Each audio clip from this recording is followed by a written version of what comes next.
बाईसा जिला भगारी पारिवारिक कलहरु निज भाई को हत्या कला भाई। नवरंगपुर थाना नंदाहांडी सिंधीगुड़ारू आसिछि अभियोग। मृतक हेले गाँवर धनुर्जय हरिजन।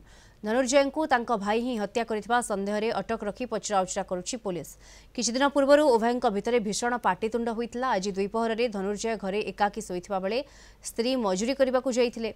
कामरू आसी देखला बेलकू रक्त जुड़ुबुड़ू अवस्था तांको स्वामी को देखा पाइथिले। नै पुलिस को खबर देवा परे पुलिस पहुंची तदंत आरंभ करने सहित शव व्यवच्छेद पई पठाइछि।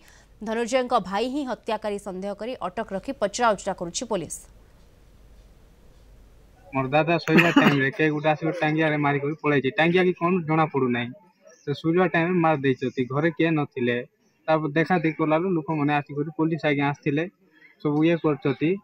तांकर पुलिस कोन तदंत कर चलते तांके टिके ये जोता शीघ्र टिके ये करंत आइ के भी दंड मारी थिबो ताको कठोर कठोर दंड मिलु आइ। रिपोर्ट का ना दो जणा पड़ियो जदि न हेले भी आमे ताकू इन्वेस्टिगेशन कर अति शीघ्र कल्प्रिट रो धरि फराड करू। सिंधी किछि जणा पड़ने इन्वेस्टिगेशन कले पूरा तारो इंटेंशन मोटिव सब जणा पड़ियो।